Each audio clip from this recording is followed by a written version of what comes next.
Hi, I'm Rochelle, and you're watching or listening to BoxBox F1 Pod.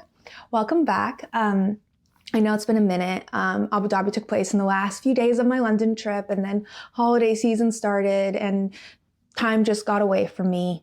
So I'm sorry I missed the Abu Dhabi race review, but it wasn't like the most exciting race, so I don't feel too guilty that we didn't get to discuss. But a lot has happened since the break. I want to talk about everything the drivers have been up to off season. I want to talk about the Susie Wolff drama.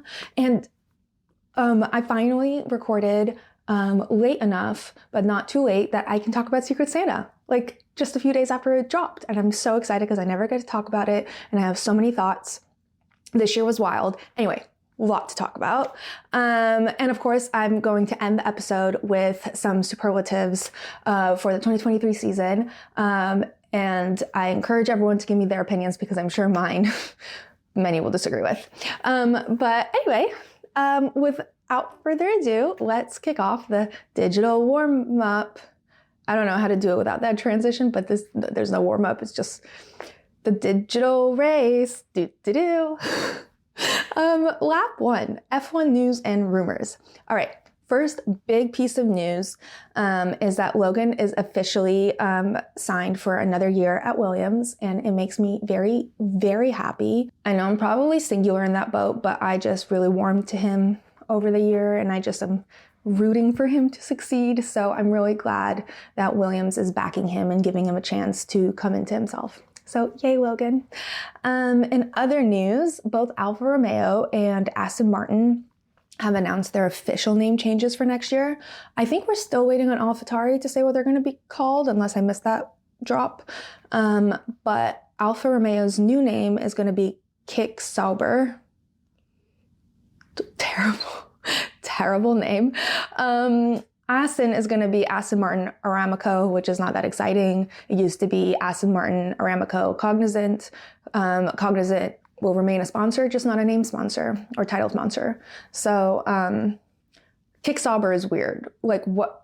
Just trying to imagine the commentary during the race, like, there goes the kick, or there goes this. They're probably going to stick with Sauber. I don't know if anyone's going to focus on the kick part. That's weird. Anyway, Alfa Romeo just sounds so much better. I wish they weren't leaving. But in other news, and this sort of goes back to Abu Dhabi, was that George was really sick there. And during the press conferences after, he was like coughing up a storm, and Charles and Max were laughing at him because every time he tried to answer a question, he just started like a coughing fit. Esteban had been sick earlier that week, and there was concern that Esteban wouldn't be able to race because he had symptoms of the flu. And George was basically saying that it's due to all the travel and the time zone changes, and like, that many races is like not normal for a human body to do. He also did say that the drivers are actually probably doing better out of everyone else in the paddock because like of the way they travel and how like they have an entire team dedicated to making sure they're in tip-top health. Whereas a lot of the mechanics and other personnel on the teams are basically like the different hotels, the constant time changes, like that's just like really difficult on the body. And they obviously don't have as nice conditions as the drivers. And so he basically was like, they need to reconsider the schedule so it makes more sense next year. Not that it's like, why do they go from Las Vegas to Abu Dhabi? Makes no sense. Apparently also the FIA is looking into regulating the like 4,000 or so people that go to races so that they're not all going to the same race, to each race all year. So they're like in shifts, I guess. But like, it's not just George, by the way. All the drivers are commenting on wanting fewer racers in the year. Red Bull had posted post-season a video of Max and Checo, and they were asked if there was one thing that they would change next year about F1, what would it be? And Max goes, fewer races. And Checo bursts out laughing. He was like, I'm was literally about to say that. Like, the drivers are tired. 24 races next year, which I think is one more than this year, but I think that's only because Emilia Romagna ended up being canceled. But still, like, and the schedule doesn't look that much more practical. Like, we go from Vegas to Qatar and then end in Abu Dhabi, but you're still doing like a huge jump in a week, you know? So like, they're changing, but are the changes like good? Don't know. All right.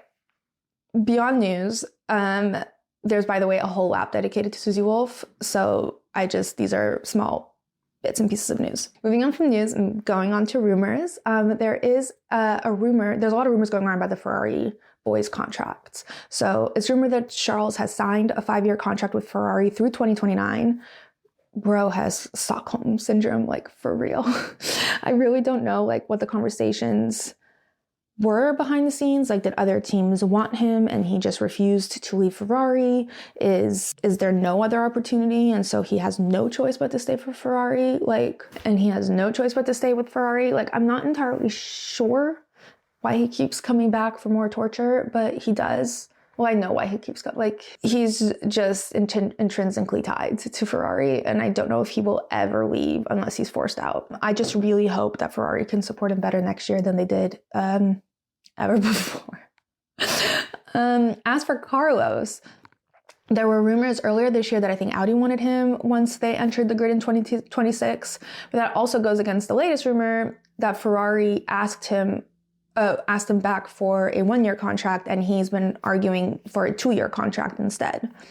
For the record, if that's true, I have several questions. One, does he also have Stockholm syndrome? Because while he did win a race this year, can't say his treatment has been much better, which is backed by the fact that Ferrari seems to continue to view him as less than Charles, even though Fred Vasseur has gone on record saying, we have 2 drivers, not a D1, not a D2. We are treating them as equal. So unless that rumor is just wrong, like, let's pretend that rumor is true.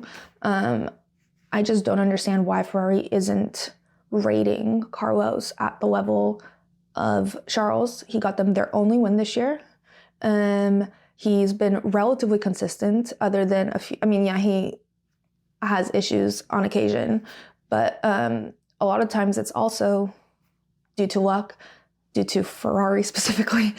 And he finished, I think, a couple down from, or one in between him and Charles in the team's, in the Drivers' Championship. So I'm not entirely sure why he's not being treated in equal measure, but maybe that's not due to anything specific. I'm sure we'll hear more about the Ferrari boys' contracts and what happened and what transpired, not behind the scenes, but at least get insight into how Ferrari views them based on the contracts they receive. So this is a fact, but I'm going to follow it up with rumors. Michael Italiano is leaving F1. For those of you who do not know, he used to be Daniel's personal trainer, and then this year he became Yuki's personal trainer. And that's one of the reasons why I'm sad that he's leaving, because him and Yuki seem to be such a great pair.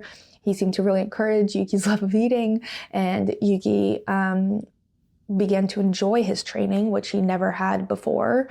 And we also got a lot of great behind-the-scenes content of Yuki, which I loved. But a box DM'd me and shed some light on a conspiracy theory that I didn't even know was a conspiracy theory. But apparently, the rumor is that Daniel Ricciardo and Michael had a falling out. I will link the videos in the show notes, but basically the rumor is it's one of the reasons why he switched to Yuki and only stayed as Yuki's coach. Even after Daniel rejoined F1, he didn't pick up training with him, even though they're both on the same team, so it would have been relatively easy. And even though Daniel is staying at AlphaTauri, so both of his clients are there, he's now randomly leaving F1 completely. Odd. Also, they have unfollowed each other on social media, which is very suspicious. Also, disclaimer, once again, this is pure speculation, not based remotely on fact whatsoever. But just some wild musings that I enjoyed, and I really want to know if they had a falling out, what it could be about, because I feel like Daniel doesn't fall out with anyone. honestly. So suspicious. All right. Lap 2, off-duty F1 winter break edition, though I will start with some Abu Dhabi content. First of all, Yuki got to meet Jason Statham. If anyone does not remember, Yuki is obsessed with Jason Statham. He has said before that he wants Jason Statham to play him in a movie. Love that. He does have sort of Jason Statham energy, specifically in the car. Outside of the car, not at all. In the car, for sure. It's just so funny. And when he met him, he was like legit. Michael Italiano was actually there. I think he had also posted some content of it. But like, Yuki like lost his mind. He like was a loss for words. He just like kept gaping at Jason Statham, and Jason like led the conversation. Yuki was like, oh my God. So cute. And I hope we get more Jason Yuki content in the future, because why not? I just love him. In other news, we got some full grid content. There was a group pic posted with all of the drivers together after their final team meeting, drivers meeting or whatever. All of them were there. It was very cute. And then there was another group dinner, which was very exciting. It actually looked very similar to the last restaurant. I don't know if they just repeated. If they didn't, my question remains, was Yuki consulted on choice of restaurant? Who paid this time? Did everyone pay for themselves? Who organized it? I know the going joke is that George organizes everything, which very much falls in line with his personality. Everyone ignoring him also seems to fall in line with his personality. But I just would love insight into the planning process of these dinners, what everyone ordered. I just wish the journalists would ask the more important questions during press conferences and media days. I can send them a list. I could probably come up with 20 questions related to this dinner in particular. One of which is, why were there some people suspiciously missing? The Red Bull boys were not there, and everyone's like, oh, of course they weren't there. But I don't think they missed it for any particular reason other than possibly conflict. I believe the Haas boys weren't there either. I saw that somewhere, but I swear I had seen them in the picture. But also the McLaren boys were missing, but I did hear that the McLaren boys did stop by the dinner, but they had a McLaren team Christmas dinner the same night, so they weren't able to stay and were not present for the full table shot. Also, follow-up question, who took this picture? Because there's a seat missing at the end of the table, so one of the drivers is taking the pictures, and I just need to know who it is. So it goes at the end of the table, it goes Lance, Pierre, Carlos, George, Alex, Daniel at the very end. Next to him is, on the other side, is Valtteri, and then going back forward. So it's Valtteri, Guan Yu, Yuki, Charles, and Lewis. And then there's a seat missing for whoever's taking the photo, and we don't know who it is. So that's 1, 2, 3, 4, 5, 6, 7, 8, 9, 10, 11, 12 people. So there's 8 drivers missing. The McLaren boys, the Red Bull boys, the Haas boys. Oh, Esteban's not here. Maybe he's taking the photo. Since it does, Fernando's not there. Fernando's not there. Maybe he's taking the photo. So Esteban or Fernando are taking the photo. Suspicious. Both of their teammates are there and sitting at the end of the table. So really it's either one of them that's taking this photo. Can't imagine why either of them would not come. Although I would say that it would be weird. Oh no, Esteban's friends with Lance. No, I have no plausible theory as to who was the most likely to be sitting at the end of that table. If anyone knows or has seen an alternative angle or another picture that I've missed, please let me know, because I would really love to know if it was Fernando or Esteban that was there. Although Esteban was sick, so there's a good chance that he wasn't there. So many questions. Okay, so for the holidays, if anyone has more light into this particular piece of information, I would love to hear it, because it's sort of came out of nowhere for me. Esteban seems to have dumped his old girlfriend and hard launched a new one in what feels like no time at all. Although that could be fully false, because I actually can't remember when I saw his last girlfriend last. But the new one did seem to come out of nowhere, and I had no idea that I think the problem is I had no idea he broke up with his girlfriend in the first place. And so it feels like out of nowhere, but perhaps it was not. But he like hard launched her. It seems like Lando and Max have gone skiing. together, which is very cute. Max is actually now in South America for Kelly Piquet's brother's wedding, which was very cute. There was a lot of behind the scenes, there was a lot of wedding content that was posted. And there was a funny video I saw on TikTok where it was, you know, the song like, give me one margarita, I'ma open my legs, give me two. Okay, that song. So it was just pictures of Max at this wedding. And for each one, he was holding a different drink in his hand, which I found entertaining. Would love to see Max drunk. He seems to go out, he seems like,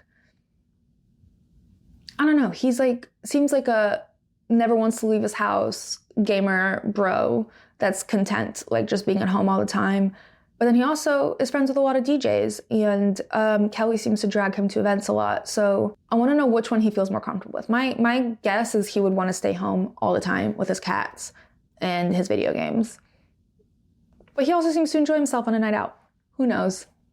I'd like to know. But anyway, Pierre was in London with Kiki, literally looks like they were there like 2 days before or after I got home.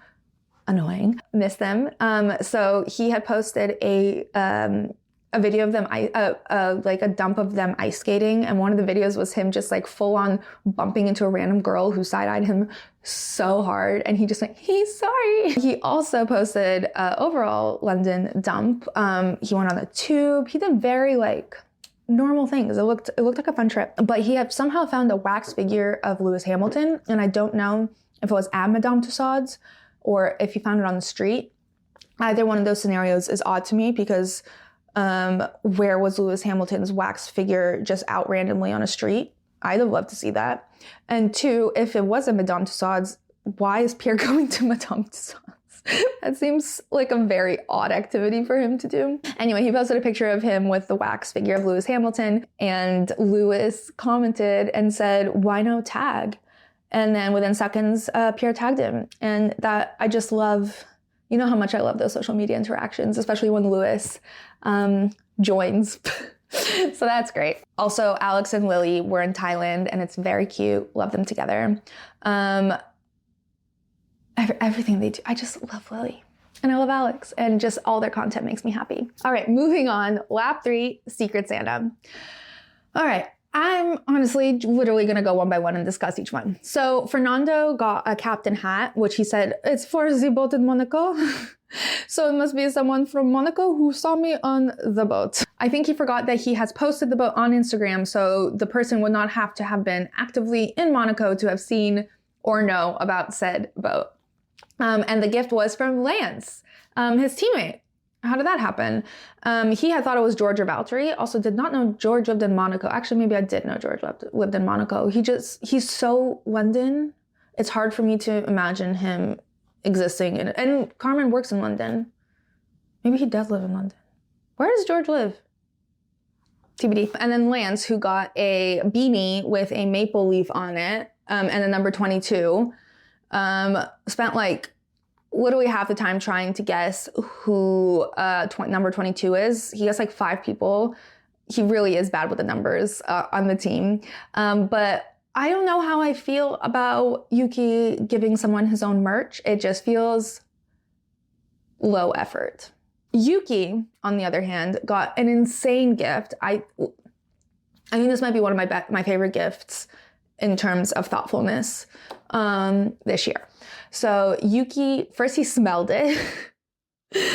Then he opened it and he was like obsessed. So it was a Chinese cookbook and an apron with a dragon on it. And I believe I saw this on TikTok, did not verify, but I believe Yuki is the year of the dragon. And I think next year is the year of the dragon. So there was extra significance behind the apron choice. And he was just obsessed. And then he immediately launched into like a laundry list of his favorite Chinese foods. But I'm just so excited that obviously the gifter was Zhou Guanyu. And that just makes me so happy. He's an excellent gift giver. Last year, he got Charles this incredible Chinese tea set, which is a very nice gift, and I think it makes sense considering he didn't really know people that well yet. But I just thought that this was so perfect for Yuki, and it's so thoughtful, and it just makes this next one so much worse to discuss because it honestly pissed me off. Guan Yu got Valtteri Bottas's calendar that was re-gifted to him by Charles. Remember I just said that Charles got him, he got Charles last year this like really fancy tea set? You think Charles would put in like a minimal amount of effort. He re-gifted the bodice calendar he got last year. And Guan Yu was salty AF. First, he like held up. He's like, this feels like a calendar. This better not be Bodice's calendar. I have one already. I don't need a second. And he was visibly annoyed. I do not blame him. I actually commend him for holding it together relatively well, because I would not have been that nice. I would have been far more annoyed, I think. Especially what he just gave Yuki. Like, you could have put in somewhat more of an effort, because like he even figured out it was regifted. He was like, who already has this calendar? And it's just, don't know, pissed me off. And then he ended his little thing by saying, thanks Charles for sending me Valtteri's ass. He was not pleased. We'll come back to that. Then it shows Charles, and this also like makes it worse, because he starts opening the gift, and he somehow immediately knew it was Fernando. I'm not exactly sure how, but then he opens it and sees that it's like a full paddle set, and he's obsessed. He's like, wow, these gifts usually suck, and this is just really good. This is such a good gift. And he just like couldn't stop raving about it. He's like, I can't believe this. This is like a good gift. And you'd think it would give him some sort of like guilt over the gift he gave. Not really. But he was like obsessed. He just kept staring at it. He's like, wow, this is such a good gift. I just can't believe it. Anyway, I'm just kind of salty at Charles. I know you can't be salty at Charles. Look at his little face. Look at him. But like, try a little harder, bro. And he doubles down, which we'll talk about at the end. But like, anyway, then we switch to Pierre, who got a tripod, and he like opens and he goes, well, that's a tripod. And it was from Nico, and I was dead. Like, honestly, he probably would have gotten it no matter what. He did giggle. It was a hilarious gift, honestly. Like, truly A+ Nico. Don't often give Nico compliments, but I will for that. Speaking of not giving Nico compliments, just saw a video of him in Monaco wearing like a breasted blazer. What are they called? I don't know, like a double-breasted blazer with no shirt underneath. It was so weird. Anyway, Nico says that Secret Santa is the highlight of his season. Very cute. And he opens the wrapping and he goes, it's a box. And as soon as he looks at it, it's like it's an emoji. I can't remember which emoji it was. It was the yawning one. So he got a mug with like the yawning emoji on it, where it's like going like that. And immediately he's like, oh, this is from Esteban. And even the person behind the camera was like, how did you know that? And this is very odd, but incredible piece of information. Apparently Nico and Esteban have an inside joke about that emoji. Just like incredibly random. I don't know how extensive that inside, do they just like randomly text each other that emoji? Like how does this inside joke manifest? And where did it come from? I love some follow-up questions to have been asked. Anyway, Esteban got more Spider-Man stuff. I kind of feel like that's the only fact people know about Esteban. I'm pretty sure every year he gets a Spider-Man themed gift. But he got a neck pillow and a toiletry bag, which I appreciate this gift for a couple of reasons. It references a personality trait or an interest of the person receiving the gift, even if seems to be the only personality trait they have apparently. But it's also functional. Like, of course he'll need a neck pillow and a toiletry bag. He travels every week. So very thoughtful gift, and it was from George. George just keeps like rattling his, and he opens it and it's like some weird like little toy, like utterly useless. But he just keeps like rambling on. He's like, I'm quite happy with this. Usually it's a rubbish gift that goes straight in the bin, but I'll probably keep this for a couple hours. And then he immediately breaks it. So like immediately. To be fair, I'd love to know if he was being sarcastic when he was saying, I mean, he must have been, because he immediately followed up with, I'll only keep it for a couple of hours. It was a shit gift. It was like, what is it? Like, whatever. Just the lack of effort on some people's parts really upsets me. I'm not sure what upsets me more, actually. People not trying, but participating, or Louis not participating at all. It's probably, I don't know. They both kind of make me mad. Next up is Kevin, who got a baby onesie and a book about the best road trips in the US. And the onesie, I can't remember. Okay, whatever, I can't find it. It was like a car themed onesie. It was very cute. Like my dad drives or something like that. But it was like it's a good gift for someone you don't know very well. I thought, because he knows Kevin likes to drive. Apparently Kevin likes road trips. He immediately said, I love a road trip. And he knows Kevin has a baby, which it just felt nice. You know, like it's hard to give a gift to someone you don't know very well. And that was from Logan, which I love. But I thought that was a very nice gift from little baby Logan. Logan got a mini Miami basketball and a hoop from Lando, which, fine. It's just fine. Oh, Logan's from Florida. Let me get him this basketball. Although I guess he might be a fan of the Miami Heat. So maybe it's just a fine gift. Nothing to write home about. Lando's was so bizarre. He got a giant box. And then there was a note that said his present failed to arrive in time. And like the gift was like this small. At first I thought it was a condom. It was not a condom. It was something for putting, like to like tee up the ball. I'm not entirely sure. Something golf related. And then it said like your present will arrive later. It's late. And then it shows Pierre shouting from the balcony saying, your real gift is coming. Don't worry, I'm getting you something good. And Lando's like, I like this, which I'm sure he does. It's just like nothing, you know, it's like probably worth like $5. There was another gift. I didn't see Lando actually holding it. They showed Pierre holding the gift. What it looked like was like a butt warmer with Lando's face on it, which almost funny. Maybe they have an inside joke about cold butts. Did he say it was a butt warmer, or did I make that up in my brain? I fully made up that it was a butt warmer. It was a golf head cover. Like, I think it was to cover the golf clubs when they're sitting in the bag. And it had Lando's face on it, which is more appropriate. I don't know where I got butt warmer. I just assume. Sorry, Pierre. That's actually fine. It's like funny and fine. It was just hard to tell from like the angle they showed it. Anyway, moving on. Alex got customized golf balls with screenshots of things he's posted on his Instagram, which honestly is a pretty good gift. Because Alex is pretty great on social media. I probably would have made a caption specific, because I think his captions are superior to pretty much anyone. But it seemed to be the pictures he's posted. So almost there. And one of the pictures was of Oscar, and he was like, oh, so this is from Oscar. Well, actually, so he's like opening this and he's like, oh, cool. And then he's like, this could literally be anyone.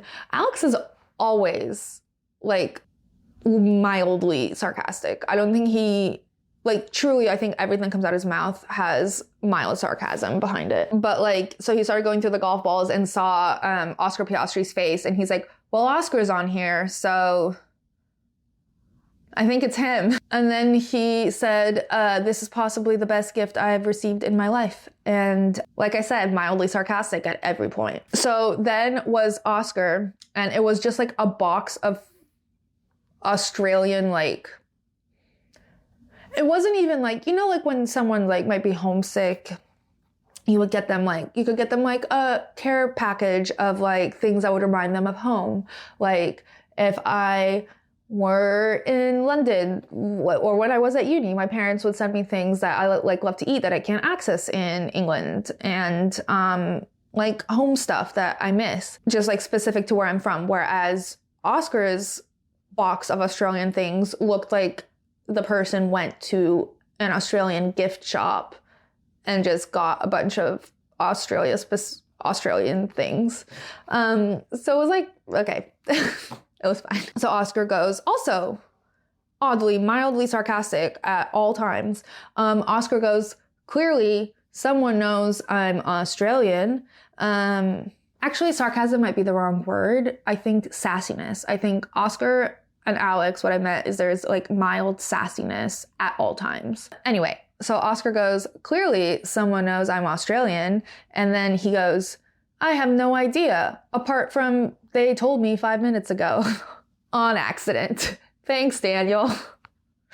So is Daniel Ricardo, which is also adds on to my like irritation a bit at the laziness of this particular gift, because Daniel is in the best position to give Oscar more specific Australian things, you know, rather than welcome to Australia. Here's like a flag on a shirt and a mug. I actually can't remember what was in the gift. I should probably look it up before I shit talk Daniel. Okay, I also like over exaggerated what he got. It was a shirt with a koala on it and some chocolate from Australia.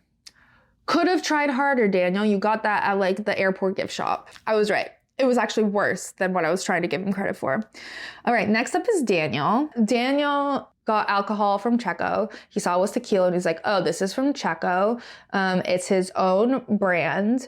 And then he went, oh, it's the limited edition. And like his face was basically saying, see, that's better, but it was sassy. So much sassiness this year. Honestly, wild. All right, next was Checo. So Alex gave Checo a bunch of Williams baby clothes merch, and then a pair of his own shoes. And Checo just goes, well, this isn't really my style, but I'll probably wear them. Like, you could have just said things. Like, why are they all being so honest? Like, that was actually a pretty decent, yes, it was another piece of your own merch, but then he also gave a bunch of baby's clothes because he just had a baby. Actually, did he just have a baby? It was like last year, whatever. He gave a bunch of baby clothes. Actually, it wasn't that good of a gift. I retract. Alex could have tried harder, but it wasn't the worst gift this year. So moving on. Max got Valtteri probably the best gift this year. I think him and Joe are probably matched in giving the best gifts. Because in Max, by the way, like, I think this is a huge testament to his character. Exceptional gift giver. So anyway, sorry, back to like what Max actually got Valtteri. It was a coffee table book, and it was filled with famous artworks of butts. So like any famous art pieces that feature a butt, a naked butt, and then he photoshopped Valtteri's butt on all of the famous butts in the art. And I just think that that is truly an exceptional gift. It is so unique and specific and usable because everyone loves a good coffee table book, and it is unique to Valtteri, and it's a conversation starter, and it's just, I don't know if he thought of that himself. I don't know if Kelly helped him. Okay, so the book was called, it was signed like a Simply Lovely book, and it was called Museum Bums, a cheeky look at butts in art. And then Valtteri's response as he opened it was interesting. A simply lovely look at butts in art. So it's a book about art and butts. And as he opened the gift, he went, there's existing art, but then it's me put on top of them. So it's really creative, actually. And it is. And then obviously the Simply Lovely part made it obvious that it was Max. And I think I love that every time Max gives a gift, he makes it apparent that it's from him. Like, he puts a hint in there that makes it obvious it's from him. The lion, the Simply Lovely. And I just think it's nice. And it's like actually an incredible gift. Him and Guan Yu win this year. All right, then Carlos got Max a retro arcade game, which is fine. Max likes video games. Carlos probably could have tried a little harder. Or maybe it was more meaningful than Max let on. Who knows? And then Valtteri got Carlos also a very good gift, actually. He got him a Speedo with a bunch of chilies on it, which is great because that was also like a reference that it was from Valtteri because he's the only one that wears Speedos, and the chilies were specific to Carlos. And then he got him a Carlos chili sauce, which was, I think, unique to him. And I just thought that was really cool. I don't know if he customized the hot sauce or if he just customized the label that went on the hot sauce, but it was a good gift. It was a good Secret Santa gift for someone you're like, but not know well enough to do anything particularly crazy. And then the person behind the camera asks Carlos if he's going to wear them. And he nods and goes, no, and walks away. Loved it. And then the end of this video is basically Joe sent the gift back to Charles and said, enjoy his ass or something like that. And then Charles is like, I'm very offended. I'm sending it back and I hope he doesn't send him back to me because this is a really good gift. He knows Valtteri really well and now he's going to know him extra well. As if Valtteri didn't already give his teammate his own calendar. Whatever. So then Joe got it back, read Charles's note and was like, please accept my exceptional gift. Have a happy new year. And Joe was like, fine. Thanks. The exchange was funny. Charles doubling down on the gift was funny, but annoying. I would have rather he followed up with a good gift, especially after he got such a great gift. And I thought the guilt would maybe assuage him to do better. It didn't. I'm very irked at Charles. Anyway, that's it for Secret Santa. Again, I think the best gifts were from Max and Guan Yu. Guan Yu's to Yuki and Max to Valtteri. Very good gifts. Valtteri also had a pretty good gift. There was some good, like, I don't really know you, but I do a bit, so here's something nice. I thought that was cool. And currently I'm trying to decide who's my Grinch of the year. If it was Charles for regifting a calendar that someone already has, or if it was Luz for not participating. Probably neck and neck for me personally. Anyway, moving on, lap 4, Susie Wolf. All right. So I'm gonna break this down. I know most of you have probably seen all of this news already and are all caught up, but I want to discuss it appropriately. So I'm going to start with how I found out, which was a box DMing me on December 5th with Susie's statement. And I was like, and she was like, could you please, figure this out? So, that's how it started. So I'm going to read her message.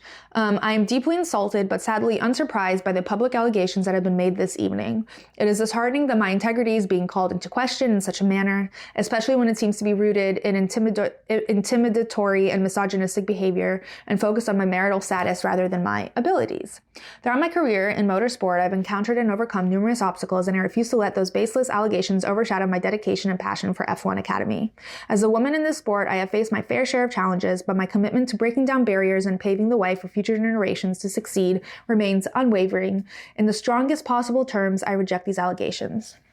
This was followed up. I'm just basically going by how I found everything out. So this was followed by a statement from Mercedes that reads as follows.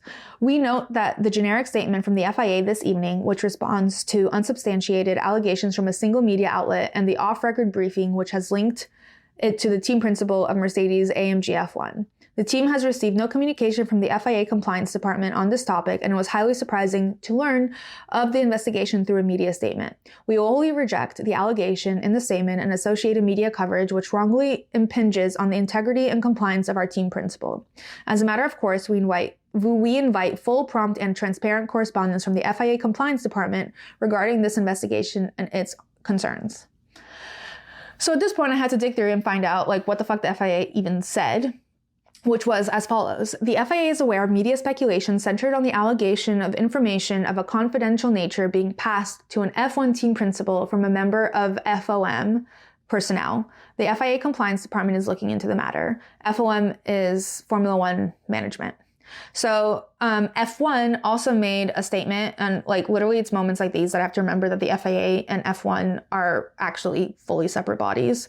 But F1's statement was, we note the public statement made by the FIA this evening that was not shared with us in advance.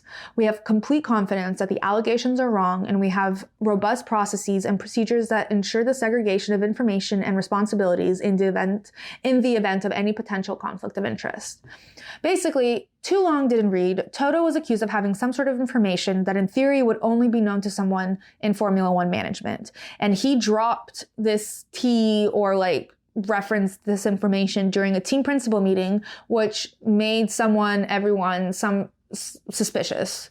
Apparently, now that since Susie Wolf is the managing director of F1 Academy and her direct boss is F1 CEO Stefan Domenicali, and she is married to Toto Wolff. That makes her the only possible way Toto could have gotten any piece of information he shouldn't have had. Also, I'm not entirely sure if Susie reporting to Stefan makes her FOM, or if she just gets direct access to Formula One management information.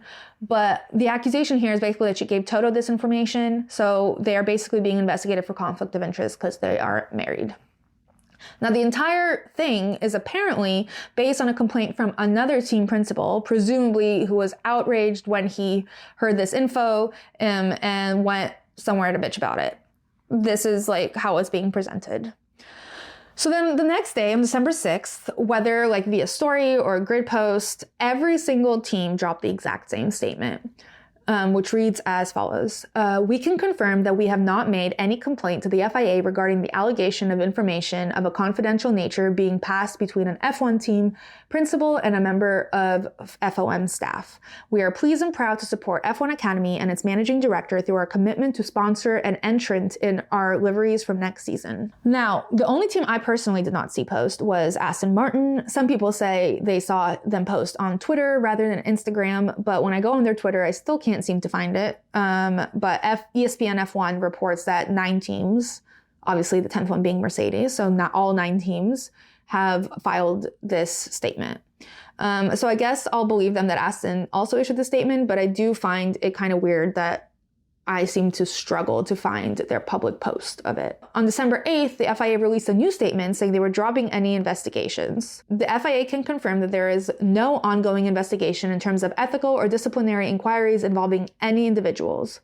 As the regulator, the FIA has a duty to maintain the integrity of global motorsport. The FIA reaffirms its commitment to integrity and fairness. No names, nothing. Susie Wolff then posted, when I saw the statement issued by the FIA yesterday evening, my first reaction was, is that it? For 2 days, insinuations have been made about my integrity in public and through background briefings, but nobody from the FIA has spoken to me directly. I might have been collateral damage in an unsuccessful attack on somebody else, or the target of a failed attempt to discredit me personally, but I have worked too hard to have my reputation called into question by an unfounded press release. We have come a long way as a sport. I was extremely thankful for the unified support of the Formula One teams. I worked with so many passionate women and men at F1 and the FIA who have the very best interests of our sport at heart.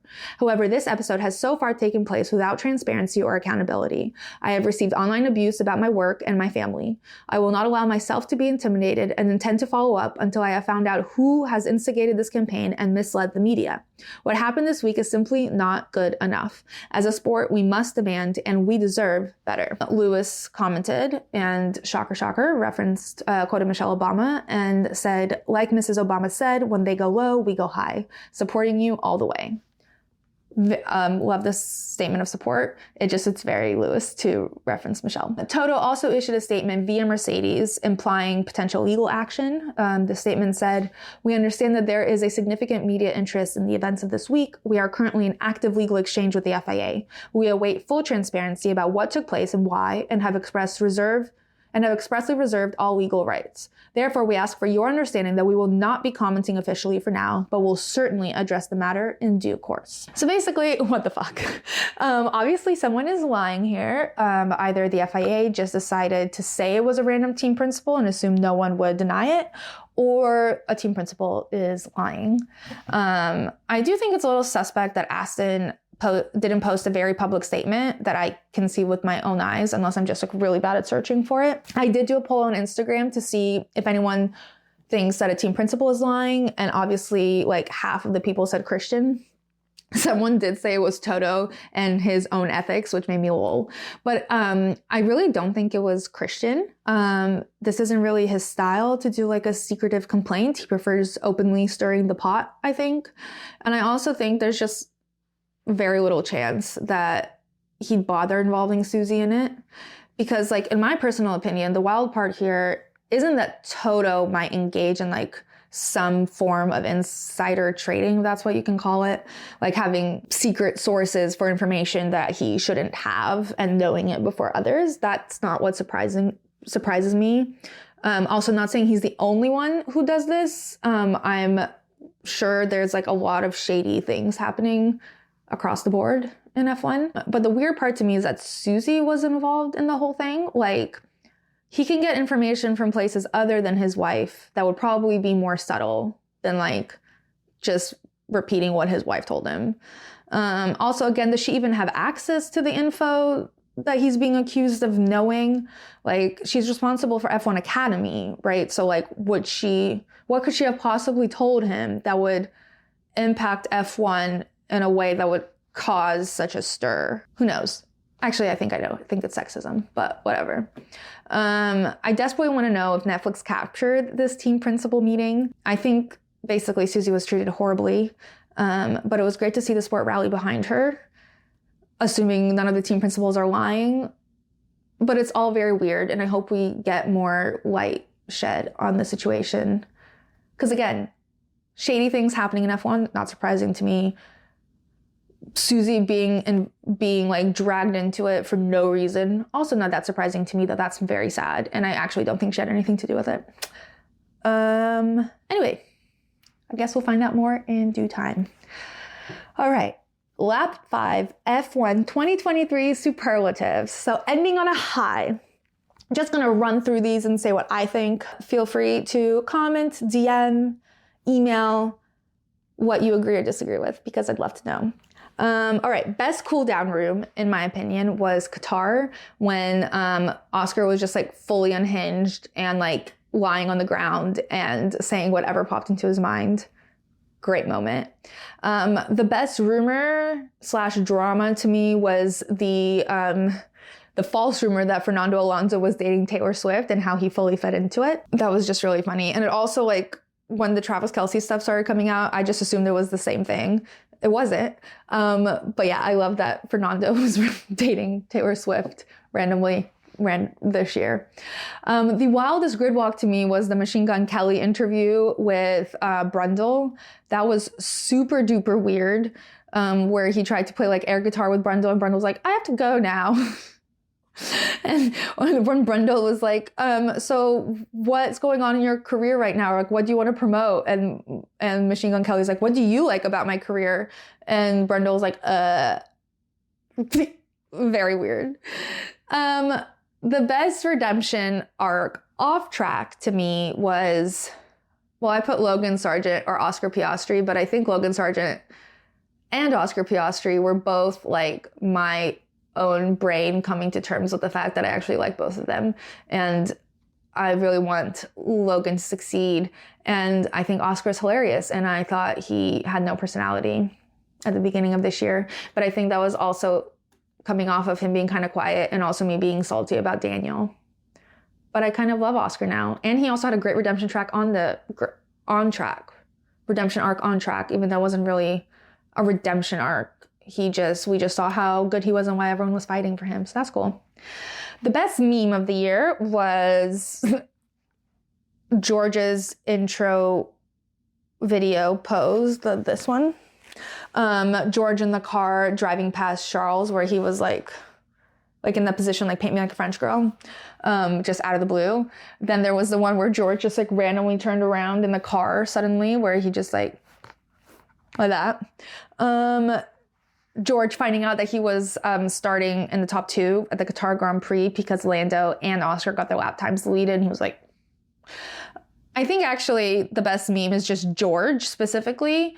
And I think it's hilarious because he never intends to be a meme, and yet he always becomes a meme. And I think that's great. And the most unique wow, I don't know what just came out of my mouth. Most unique season trajectory, I think, was Daniel losing his seat to basically getting a vacation and popping in every so often and like getting some rest, and then suddenly getting his seat back. Not back, but getting a seat at AlphaTauri, kicking Nick DeVries out, driving like 2 races, breaking his arm, getting surgery, being out for like 6 races, and then coming back coincidentally to his favorite race of the season, which was Austin Grand Prix. Not to mention, while he was out, being rumored to be replacing Checo, which is wild considering he had a broken hand, had raced 2 races in that year, and he was still being considered to be replacing Checo. Wild rumor. Wild year for Daniel. Just crazy. Best Best WAG moment, I think, was Lily making fun of Alex falling. So like, if you remember in Las Vegas when they did the live Netflix golf special, and Alex walked by the blow up doll from the show, the Korean show, Squid Games. I kept wanting to say Hunger Games. The Squid Games, like the blow up doll, and he went, "That looks like my girlfriend." And then like 5 minutes later, he just fell on his ass while he was trying to hit a golf ball. So what he posted, the clip of him falling on his butt, Lily commented saying, "Karma is the guy talking trash, falling down on his swing." Incredible. Yeah, I think that was the best WAG moment, followed closely by every outfit that Carmen wore on the in the paddock. Best team principal, I personally think, is James Vowles. I am kind of obsessed with him, the way he speaks, the way he describes things. Like, I just want him to talk forever and ever. And also, I'm never going to be over his breakdown of the pumpkin spice latte strategy, I guess, where they thought that the pumpkin spice latte was what was giving them points. I just love James Vowles, and I think he's very supportive of his team, his drivers, and I just love him. He definitely takes the crown for the most unproblematic and wholesome team principal. Anyway, the best race, I think, was the Singapore Grand Prix and Carlos's big brain energy. It was just fun, exciting, cool to see a different strategy at play, cool to see teamwork between two different teams. It was just cool. Best redemption on track, I would say Alex Albon had a great season. McLaren's comeback after the summer break, unreal. I also wanted to, he had a partial redemption arc on track, but Lance Stroll, after his wrist broke, and then he came back after just like 2 weeks post-surgery and did well, and everyone was like, oh, maybe he doesn't suck. But then he did kind of have a mediocre season after that, and everyone's like, see, he still does suck. Poor Lance. But I do want to give a shout out for the first half of the season for him. The biggest villain for me was the Ferrari strategy. Just everything Ferrari. Like, they're like the villain of a fairy tale. Like, once upon a time, there was the Monegasque prince and the king of Spain, and they got fucked over by a big bad villain in red that destroyed them at every chance they took to live happily ever after. I'll flesh it out. But really, Ferrari, get a grip. Best social media moments, I think there were so many, but I think just the general presence of Oscar and his mom, just Piastri's on Twitter, A+. And also want to shout out James and Valtteri. When James joined Instagram, the caption was, "Hey Instagram, it's James." And then Valtteri commented and said, "Hey James, it's Valtteri. Welcome to Instagram. A+." All right, well, that's it. Let me know if there are any superlatives you think I missed or mis-awarded. But that's it for 2023. Super excited for 2024 season, just because I have every belief, as delusional as they may be, that other teams will finally catch up to Red Bull and we'll have a more exciting set of races on our hands. Fingers crossed for that. I do plan on doing a couple more episodes before the start of the season. I want to review the Ferrari film that's coming out next week. And I, obviously, of course, mid-February, I'll release the Who's Who primer of the 2024 season. So just a preseason primer, and then follow that up with the Drive to Survive review. I can't wait for this season. Hope it's good, and hope they capture that team principal meeting. Anyway, happy holidays and happy new year, and see you in 2024. Box.